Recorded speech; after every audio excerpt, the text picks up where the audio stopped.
운이 좋다고 말해야 운이 좋아진다. 저자는 하시가이 고지, 출판사는 포레스트 북스입니다. 먼저 프롤로그부터 읽어드리겠습니다.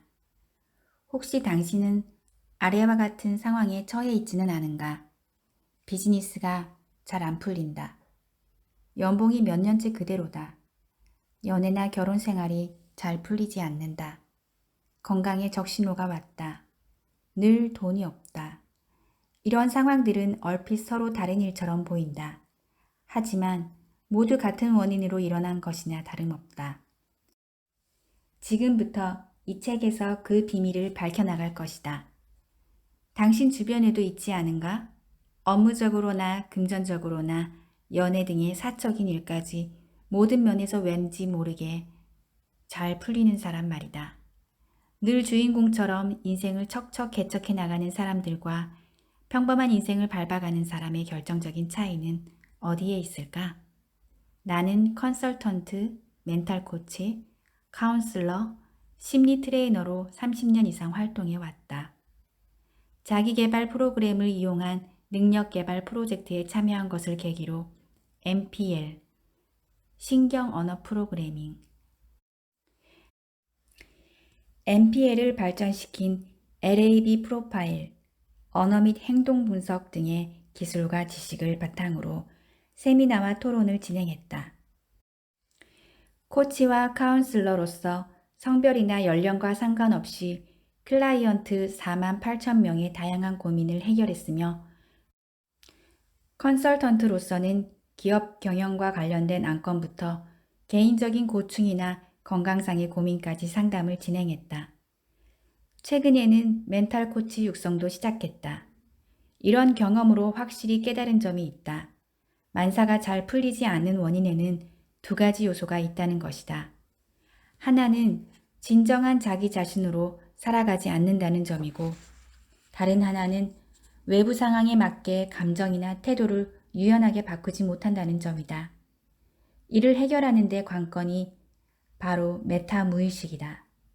인간의 내면 깊은 곳에는 스스로 인지할 수 없는 무의식이나 잠재의식이 존재한다는 이야기를 들어본 적 있을 것이다. 이 책에서 자세하게 설명하는 메타 무의식은 그보다 더 깊숙한 곳, 혼자서는 좀처럼 인식하기 어려운 부분에 있다. 이 메타 무의식이 근본적인 사고방식의 토대가 되고 언어가 되며 행동이 되어 인생에 영향을 미친다. 메타 무의식은 사람을 존재하게 하는 전제나 마찬가지로 현실을 넣어두는 그릇과 같다. 그릇의 모양에 따라 현실을 해석하고 인식하는 방법이 바뀌고 내 반응과 행동이 달라져 인생이 크게 변하게 된다. 많은 사람이 현실의 내용을 바꾸려고 시도하지만 그보다는 현실에 들어있는 그릇, 즉 메타 무의식의 모양을 바꾸는 편이 삶을 변화시키는 더 쉬운 방법이다. 자신의 메타 무의식이 어떤지는 행동으로 역순해서 알 수 있고 올바르게 조정하여 인생을 근간부터 변화시킬 수도 있다. 다양한 방법으로 접근하거나 바꾸는 것도 가능하다. 진짜 나로 살아가는 것과 외부 상황에 맞게 나의 감정이나 태도를 유연하게 바꾸는 것, 이 두 가지가 발휘하는 힘을 이번 생은 무엇을 위해 사느냐라는 목표를 묶어서 방향을 조정하면 엄청난 추진력을 발휘하게 된다. 나의 첫 책, 거짓된 나로부터의 탈출에서는 진짜 나 자신으로 사는 것에 대해 다루었고, 인생의 어떤 국면에서든 잘 풀리게 하는 심리 기술을 구체적으로 소개한다. 외부 상황에 따라 자신의 감정과 행동을 유연하게 바꿔나가는 방법을 중심으로 언어를 이용해 메타 무의식의 패턴을 조정하는 방법을 철저하게 다루었다. 비즈니스도 건강도 인생도 모든 것은 메타 무의식에 달렸다. 메타 무의식을 정비한다면 연봉이나 업무적 성과는 물론 개인적인 소망에 이르기까지 놀라울 정도로 많은 것을 이룰 수 있다. 단판 승부나 잔재주 기술로 비즈니스를 하는 시대는 끝났다.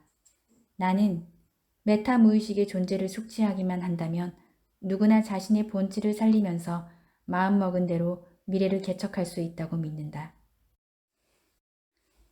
처음에는 낯설게 느낄지도 모르지만 이 책의 싫은 방법을 하나하나 실천해 본다면 그 유용함을 깊이 실감할 것이다. 지금부터 메타 무의식의 세계로 한 발 내디뎌 보자. 나는 나의 감정이 아니다. 대기업 비리에 관한 뉴스를 보면 발단은 사소한 일이었음을 알 수 있다. 이는 쓰레기를 보고도 그냥 넘어간 상태와 같다. 쓰레기가 바닥에 떨어져 있는 것을 보고도 치우거나 다른 행동을 하지 않고 넘어가는 것처럼 사소한 문제를 알면서도 넘어가 버린 것이나 마찬가지다. 쓰레기가 있음을 숨기는 바람에 돌이킬 수 없는 사고로 커져버린 셈이다. 대기업뿐만 아니라 개인의 인생에서도 그때 제대로 처리했더라면 하고 후회하는 일이 적지 않다. 사람은 눈에 띈 쓰레기는 곧바로 치우면서 왜 마음속 쓰레기는 그냥 넘어가려고 할까? 지금은 바빠서, 먼저 해야 할 일이 있어서 등 자신의 의식이 다른 곳에 있기 때문이다. 인간에게 이런 반응을 취하게 하는 패턴도 메타 무의식에 있는데 이는 보이지 않는 무언가에 조정당한다는 잘못된 전제다. 성공한 사람들의 공통적인 습관. 누구나 감정이 고조될 때가 있는가 하면 저하될 때도 있다. 몸 상태가 좋을 때가 있으면 병에 걸려 아플 때도 있다.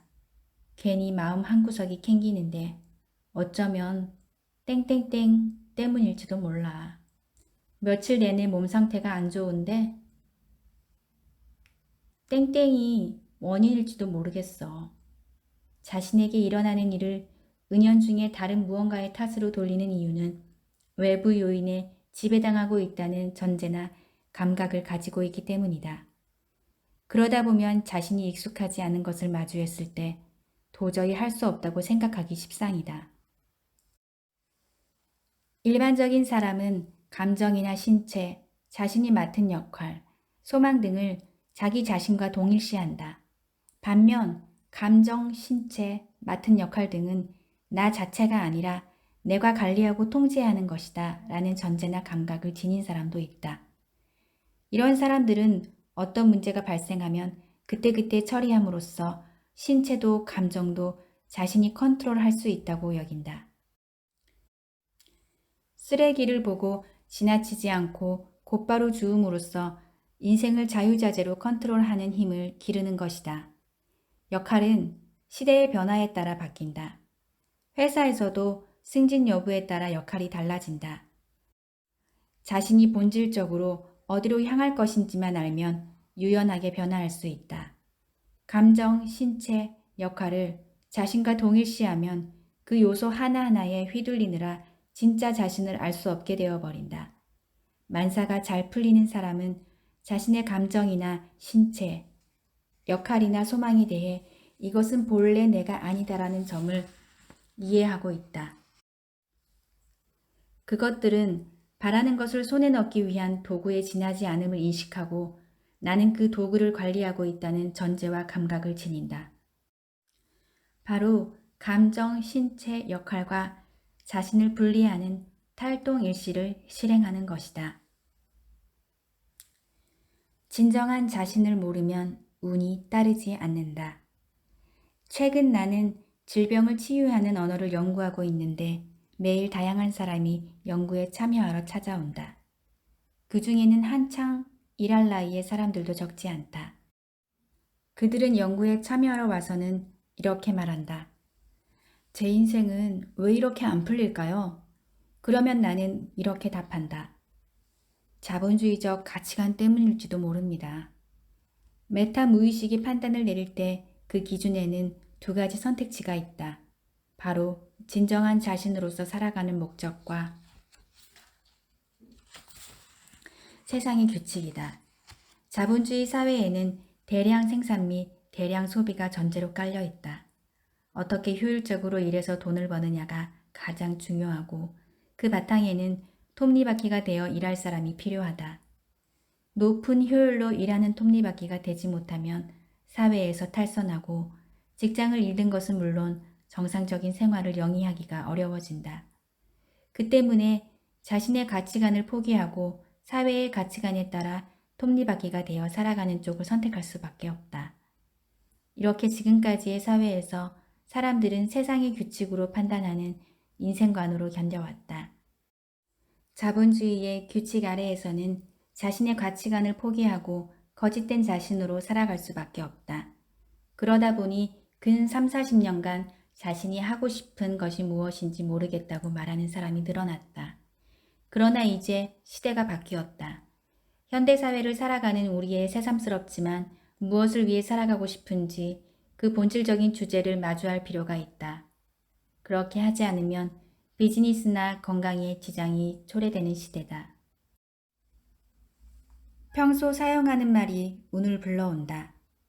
평범한 사람은 사회의 사건이나 사고가 일어나면 비관 기준으로 세상이 불경기가 될 거라고 생각한다. 그러나 성공하는 사람은 낙관 기준으로 누군가가 손해를 보았을 때는 돈을 버는 사람도 있겠지? 하고 생각하므로 경제 위기가 찾아온 혼란기에도 기회를 노리며 돈을 벌어들일 업종을 찾는다. 이런 반응의 차이는 어디에서 생기는 걸까? 메타 무의식이 어느 방향으로 향하고 있는지, 어느 쪽에 초점이 맞춰져 있는지와 같은 아주 사소한 부분에서 생긴다. 앞서 설명했듯이 평범한 컵에 콜라를 넣으면 평범한 콜라 한 잔으로 보이지만 귀여운 캐릭터 모양의 컵에 넣으면 귀여운 콜라로 보인다. 개의한 요괴 모양의 유리잔에 넣으면 개의한 콜라로 보일 것이다. 즉 어떤 내용물을 넣든 그릇 모양으로 인식한다. 이 그릇이 바로 메타 무의식이라는 그릇이다. 1. 시각, 청각, 미각, 촉각, 후각을 통한 순수한 오감 정보를 캐치한다. 2. 오감 정보에 언어를 붙인다. 3. 붙인 언어에 따라 어떤 해석이 따라오는지 정해진다. 4. 해석에 따라 어떤 감정이 생기는지 정해진다. 5. 시간이 지나 감정이 방치되면 세상은 이런 것, 이대로는 안 돼, 이렇게 해야 돼, 와 같은 신념, 즉 사람을 움직이는 무의식 패턴이 생긴다. 메타 무의식은 이러한 프로세스를 거쳐 고정화된다. 신념의 근본은 언어가 달라붙기 전의 오감 정보다. 결국 메타 무의식은 왜 그 언어가 선택되었는가 라는 부분에 관여한다. 언어에 따라 나도 모르게라는 이미지로 무의식 패턴이 고착화되는 것이다. 당신은 어떤 언어를 쓰고 있는가? 원하는 바를 달성하기 위해 어떤 언어로 어떤 메타 무의식을 사용하고 있는가? 원하는 모양에 맞는지 확인하고 필요한 경우 패턴을 바꾸면 된다. 자기 기준으로 단어를 재정의하다. 언어는 뇌를 바꾸고 인생을 바꾼다. 비즈니스에서도 인생에서도 배경에 있는 생각에 따라 현실이 바뀌지만 그 토대에 있는 것이 만사를 어떻게 언어화하느냐다. 사람은 인생을 살아가며 자유와 사랑, 행복, 성공, 부를 추구한다. 그러나 그 개념을 잘못 정의하면 바라는 결과를 얻을 수 없다. 이번 인생에서 무엇을 하고 싶은지에 따라 자유, 사랑, 행복의 형태가 정해진다. 결국 이와 같은 개념을 새로 정의해 자신이라는 이름의 사전을 고쳐나가야 원하는 결과를 얻을 수 있다. 자유를 재정의하다. 많은 사람이 자유로워지고 싶어 한다. 그러는 한편 자유롭게 행동하면 제멋대로라거나 자기 중심적이라는 소리를 들으며 주변의 미움을 받아 좋지 못한 일들이 일어나기에 자유로워지면 안 된다고 생각한다. 과연 자유란 무엇일까? 사전에는 얽매이지 않은 상태라고 쓰여 있다. 하지만 이 정의는 부정문이면서 수동형인데다가 문제 회피형이기에 더 나아갈 수 없는 사고방식이다. 이처럼 단어의 정의를 잘못 내리면 언제까지나 자유를 느낄 수 없다. 자유란 누구도 뭐라 하지 않으며 자신이 하고자 하는 일을 제지 없이 할 수 있는 상태라고 생각한다. 내가 자유롭기 위해서는 다른 사람의 자유도 지켜줘야 한다. 나는 나, 남은 남은 자유로운 상태를 유지하는 데 중요한 사고방식 중의 하나다. 또한 이전의 주변에서 일어난 일을 두고 무엇 때문에 일어난 일일까? 이것은 내가 만들어낸 일이다. 이 일을 통해 무엇을 얻으려고 했는가? 와 같이 효과적인 메타무의식 패턴으로 과거의 사건을 재평가하면 과거에 일어난 일은 나의 생각과 의사, 의도에 의해 일어난 일이라는 감각을 준다.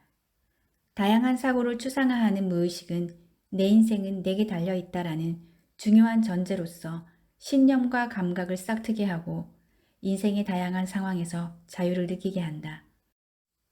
이때 중요한 것은 자유라는 존재 자체를 추구하는 것이 아니라 자유를 느끼고 자각하고 해석하는 능력이 있느냐 하는 것이다. 자유란 미래에 추구하는 것이 아니라 효과적인 메타 무의식 패턴의 조합으로 과거를 재평가, 재해석하여 손에 넣을 수 있는 것이다. 즉 자유란 미래가 아닌 과거에 있다. 사랑을 재정의 하다. 세상에는 사랑을 주어지는 것으로 생각하여 사랑받고 싶다는 전제를 둔 사람이 많다. 사랑에는 인내가 필요하다고 믿는 사람도 적지 않다. 이런 메타 무의식을 가진 사람이 사랑하고 사랑받으려면 상대에게 맞추어야만 한다고 여기게 된다. 그러다 인내심이 한계에 다다르면 관계가 파탄나는 일이 발생한다. 예전에 연애를 하고 싶어 하는 여성이 상담을 온 적이 있다. 나는 그 여성에게 이렇게 질문했다. 당신에게 연애란 무엇입니까? 그녀가 대답했다. 남자친구가 내게 매일 문자나 전화하는 것, 매일 좋아하고 사랑한다는 말을 듣는 것, 생일이나 기념일에 선물을 받는 것, 나를 속박하지 않는 것입니다. 이를 듣고 나는 이렇게 말했다. 당신이 애인을 사귀지 못하는 원인을 알았습니다. 당신이 말한 것은 전부 문제 회피형입니다. 사랑받지 못할지도 모른다는 불안에 남자친구로부터 전화나 문자를 받아야 하고 사랑한다는 말을 들어야 한다는 전제가 생긴다. 기념일에 무언가를 선물 받아야 한다는 전제는 그렇게 하지 않으면 사랑받고 있음을 모르기 때문이다. 속박받지 않는다는 전제는 특히 문제 회피형의 특징이다. 그녀는 남자친구를 사귀며 사랑받고 싶다와 피하고 싶은 것이 있다는 이중 속박 상태에 빠져 있었다. 무언가를 원하게 되면 또 다른 쪽에서는 싫은 일을 상기해서 그것을 피해야 한다는 잠재의식이 나온다. 행동에 제동이 걸려 있는데도 무리하게 남자친구를 사귀기에 연애를 오랫동안 하지 못하고 중간에 헤어지고 마는 것이다.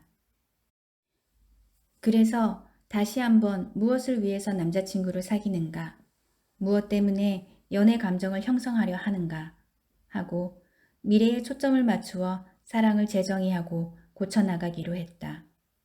대체로 나는 사랑받지 못했다라는 기억에서 문제 회피형 경향을 갖게 되는 경우가 많다. 사랑을 재정의하기 위해서는 효과적인 메타무의식 패턴을 구성하고 그에 따라 과거의 기억을 고쳐보자. 그리고 새롭게 사랑의 정의를 내리고 무엇 때문에 애인이 필요한지 다시 생각하자. 메타 무의식이 재구성됨에 따라 주변 사람들이 보는 배경과 그에 따른 태도가 자동으로 바뀌게 된다. 그 후에 어떻게 애인을 사귈지 상대의 배경에 호소하는 전략을 생각하면 된다. 행복과 성공을 재정의하다. 당신에게 행복한 상태란 무엇입니까? 세상에는 이 질문에 답하지 못하는 사람이 너무 많다. 구체적인 행복의 모양이 없으면 내는 행복해지고 싶다고 말하지만 행복이란 게 뭐지? 하고 무엇을 현실화해야 좋을지 알지 못한다. 스스로 생각하는 행복의 구체적인 이미지를 뇌에 알려줄 필요가 있다. 행복의 형태를 눈앞에 보여주면 뇌는 그제야 처음으로 몸을 움직이기 시작한다. 미국의 한 대학에서 미국 전 지역의 60세 이상 자수성가형 자산가들을 대상으로 설문조사를 진행했다. 단순하게 당신은 행복합니까? 라고 물었는데 83%의 사람이 행복하지 않다고 대답했다. 세계적으로 성공한 사람들이기에 충분히 행복할 줄 알았는데 정작 본인들은 그렇게 생각하지 않았다. 어떻게 된 일인지 추적 조사를 진행하자 그들의 배경에는 승패의 규칙으로 움직이는 사고방식이 있었다는 것이 밝혀졌다. 이는 다른 사람보다 내가 나음으로 이겼다 라는 타자 기준 메타 프로그램이다. 이겼다고 생각하는 사람은 이겼기 때문에 언젠가 질지도 모른다고 생각해 불안하고, 진 쪽은 졌기 때문에 이긴 사람을 시샘한다. 그 결과 스스로 행복하지 않다고 생각하게 된다.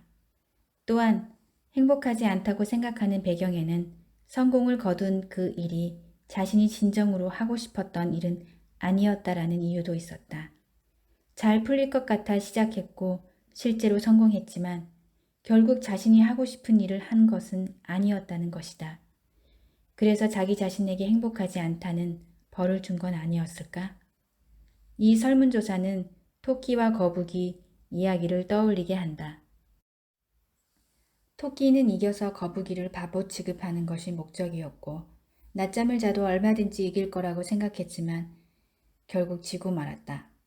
그에 비해 거북이는 이기고 진다는 생각보다는 단순하게 도착하는 것 자체에 목적을 두었다. 이 이야기가 암묵적으로 가르쳐주는 메시지는 다른 사람에게 이겼다는 생각이 반드시 성공은 아니라는 점이다. 사업을 하고 있다면 무엇이 실현되어야 진정한 성공인지 자기 기준으로 정의할 필요가 있다. 내용보다 중요한 생각이 떠오르는 속도. 일본의 한 대학에서 다음과 같은 실험을 했다. 연구진은 참여자 10명을 모아서 5명씩 두 그룹으로 나누었다.